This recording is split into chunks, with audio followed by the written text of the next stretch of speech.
Louvado seja nosso Senhor Jesus Cristo, para sempre e eternamente seja louvado. Em nome do Pai, do Filho e do Espírito Santo. Amém.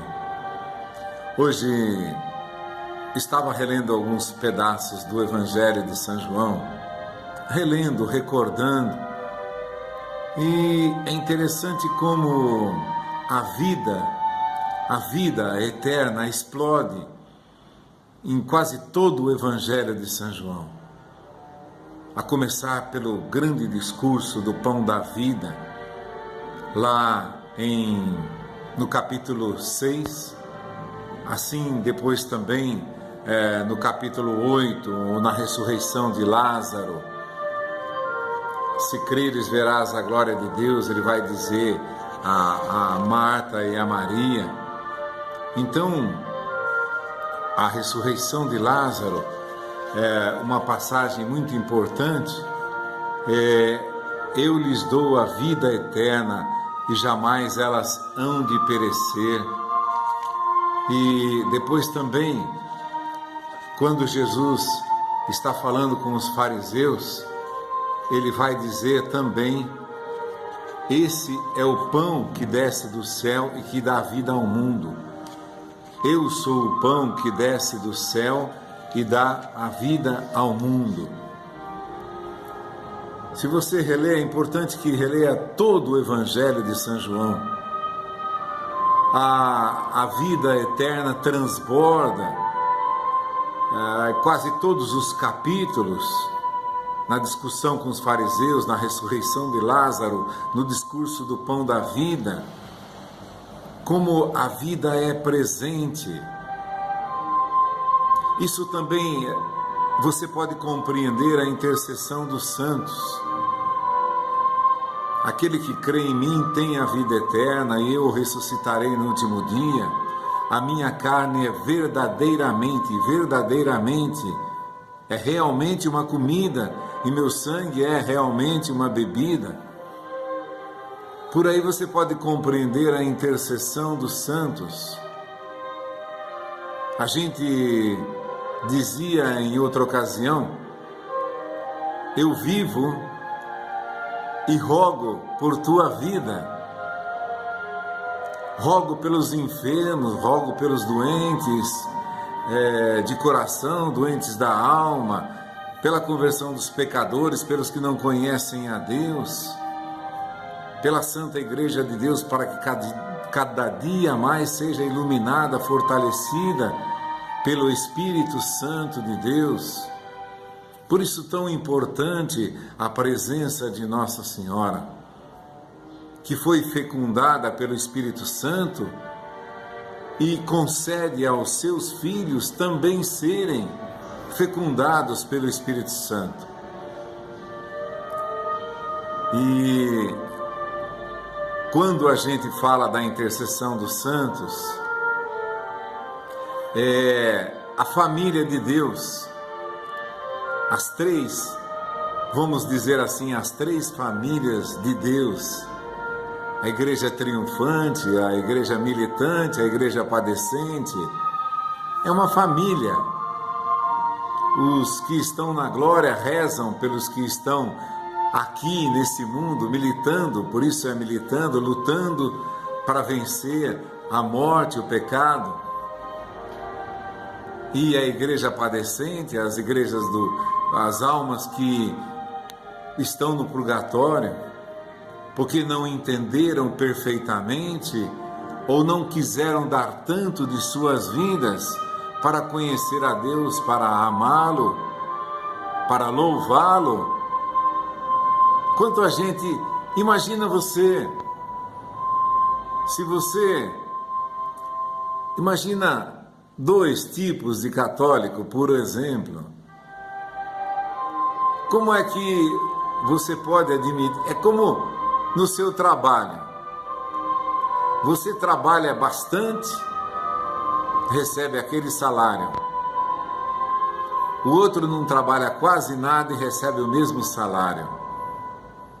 Qual é o trabalhador que não fica indignado com uma situação assim? Não é isso? mas perante Deus a justiça é perfeita. Imagine você lá, indo servir a Deus, o louvando, o agradecendo todos os dias.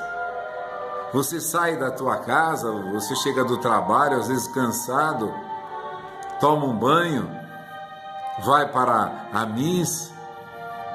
Lá também tem o terço dos homens, lá tem tanta coisa. Você está intercedendo. Rezai uns pelos outros para seres curados. O outro sai de casa, toma um banho, chega do trabalho também cansado, toma um banho e vai lá para o bar e fica tomando cerveja com os amigos até 9, 10, 11 horas da noite. É racional, é inteligível. Como é que duas pessoas, embora ele tenha fé, ele creia, ele não dá do seu tempo, ele não dá da sua vida para compreender e para amar a Deus, não tem ato de fé. Eu creio que Jesus está na Eucaristia, creio, mas se eu não vou até Jesus na comunhão, eu não tenho o ato de fé. Essa fé não tem obra, isso que é uma obra de fé.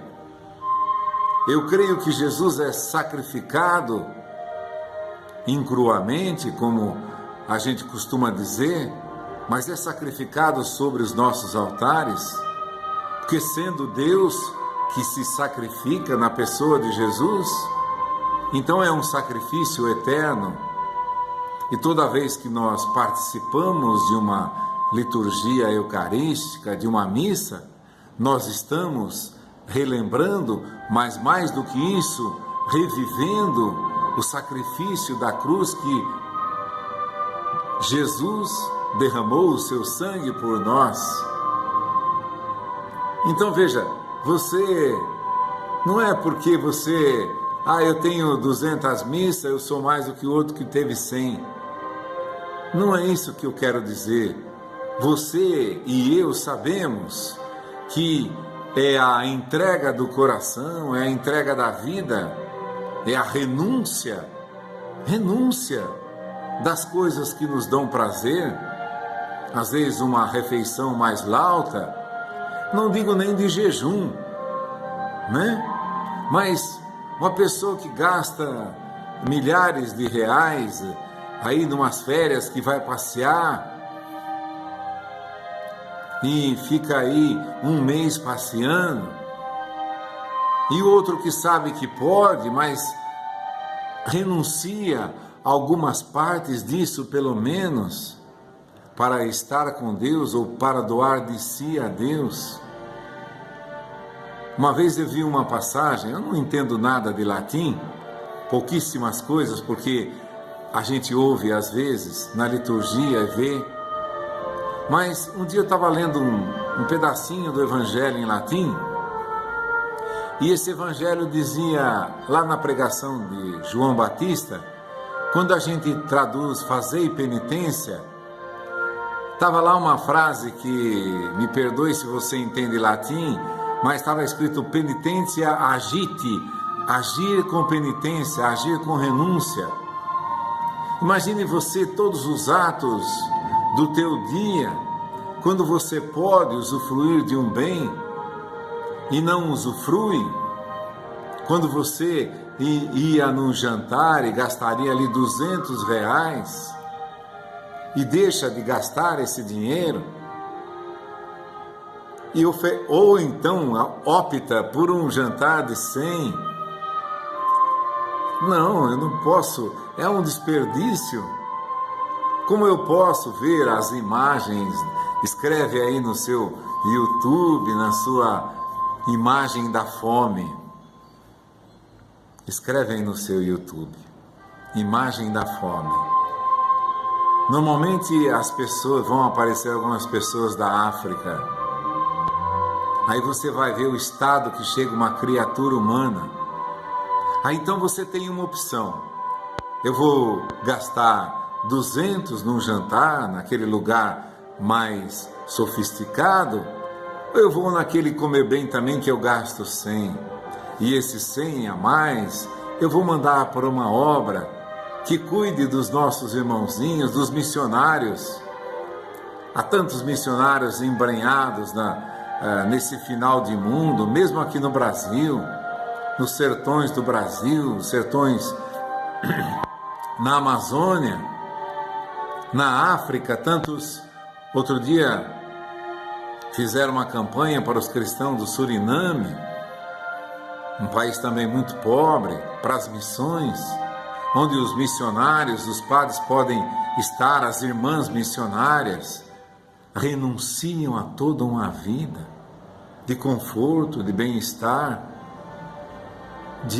às vezes de abundância material, não digo nem riqueza, mas do conforto do lar, de ter um teto, um banho, cada dia um banho revigorante. Às vezes renunciam a um banho, a um descanso numa cama mais suave.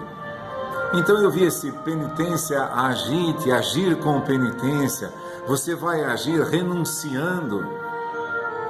Então, essa igreja padecente, aqueles que não quiseram renunciar a um pouco da sua vontade, para que outras pessoas tivessem um pouco de alento, um pouco de conforto.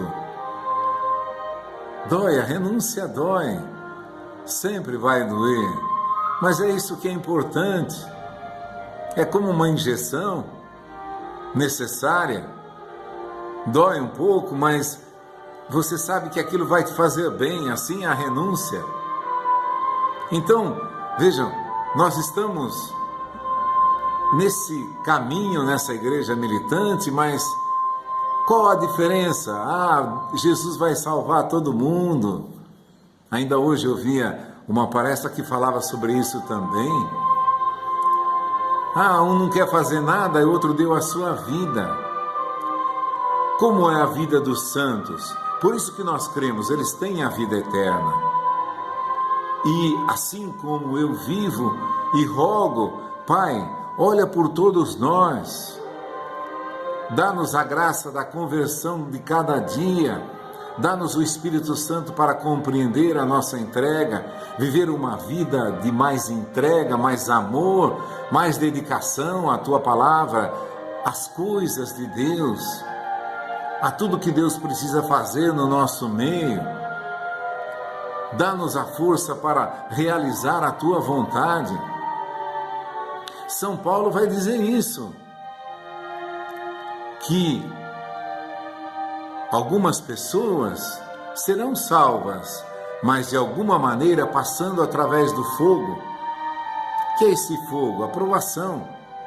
O fogo que alguns santos passaram aqui, o fogo da renúncia, da dor, da entrega, se privaram de alimento, de conforto, de cama. Alguns dormiam sobre o chão, sobre a pedra ou sobre a terra nua durante toda a sua vida. Vejam, por exemplo, a vida de São Francisco. Eu lhes dou a vida eterna. Por isso a intercessão dos santos. Nós cremos nisso. Nós rezamos pedindo a intercessão e a ajuda do santo, porque todos estão vivos. Eles vivem, rogam por nós. Nós vivemos, rogamos por aqueles que ainda não creem. Nós renunciamos ao nosso descanso para rogar por aqueles que não creem. Deus nos dê a graça, a força para cada dia realizarmos uma nova renúncia por amor àqueles que não creem, por amor àqueles que estão passando dificuldades, que estão passando fome, que estão desempregados. A carne para nada serve, o Espírito é que dá a vida eterna. De novo, repetido em São João, a carne para nada serve. Nós suplicamos esse Espírito para todas as pessoas. Essa obra de Deus aconteça no coração de cada um. Por isso que é tão importante viver, por isso que Deus deseja a nossa vida eterna. Eu creio na vida eterna, eu vivo a vida eterna. Eu jamais vou deixar de rogar pelo meu povo, pela essa minha família aqui da terra. Família, eu digo toda a igreja, desde do Polo Norte ao Polo Sul, do extremo oeste ao extremo leste do hemisfério. Nunca vou deixar de rezar pela família de Deus. É assim, é no céu. Seja feita a vossa vontade assim na terra como é no céu. O céu é isso, um profundo amor de todos para com todos.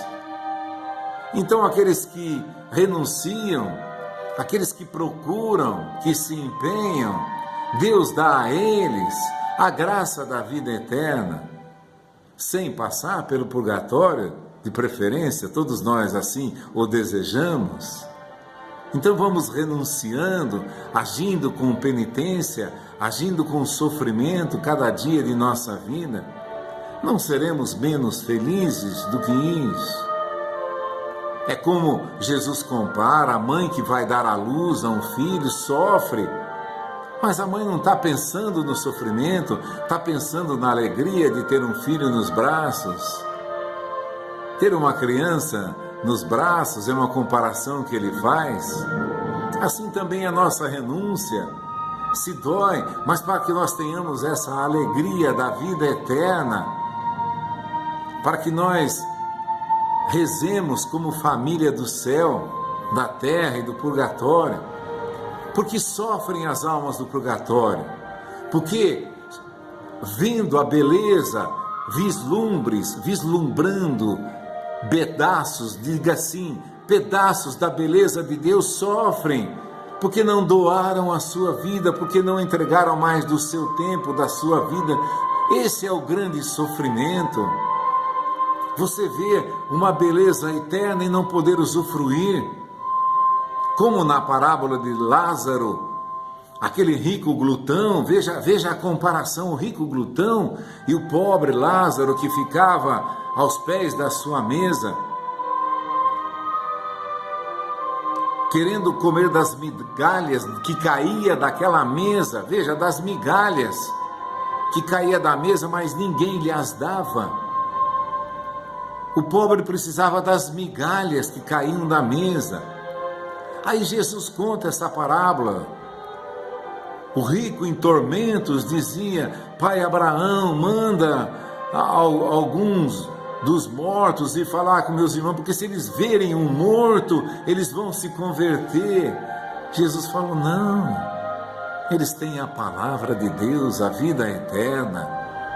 Eles têm a vida, eles têm a palavra, eles têm os profetas, eles têm a Sagrada Escritura, que está repleta de exemplos daqueles que consagraram a sua vida e tiveram a grande recompensa de Deus, começando de Abraão, que está descrito também lá no Evangelho de São João, quando Jesus discute com os fariseus. Abraão exultou de alegria ao pensar em ver o meu dia. Ele viu e se alegrou. Abraão viu o meu dia. Veja, Abraão vivo pela fé, viu a presença de Deus nesse mundo, sentiu a presença de Deus nesse mundo, viu em Deus. Eu não sei direito como a vida lá no céu, eu nunca tive diretamente lá, mas é isso. Abraão viu o meu dia, viu e se alegrou. Jesus está discutindo com os fariseus. Não adianta ressuscitar morto, não adianta mandar alma, espírito, quem quer que seja. A palavra de Deus está aqui. É crendo nela que nós temos a vida eterna, que nós viveremos desde agora a vida eterna, porque o reino de Deus já está no meio de nós. É crendo na palavra, é vivendo, é fazendo essa renúncia de estar na presença de Deus, orando por todo o povo de Deus, oferecendo o santo sacrifício da cruz para a conversão de todos os nossos irmãos. Deus nos deu a vida eterna. Abraão alegrou-se com o pensamento de ver o meu dia, mas ele viu o meu dia. Olha que bonito! Você vendo todas as glórias aqui, você tem vida eterna. Se um dia você morrer para esse mundo, você vai continuar contemplando toda a glória, toda a maravilha que há nesse mundo e que há na vida eterna. Como o pobre Lázaro, Abraão, no seio de Abraão, no seio da vida, vendo, vivendo, como Jesus fala, ele teve os males em vida, agora aqui ele é consolado, ele é compensado, ele é alegrado. Louvado seja nosso Senhor Jesus Cristo, para sempre ser louvado. Em nome do Pai, do Filho e do Espírito Santo. Amém.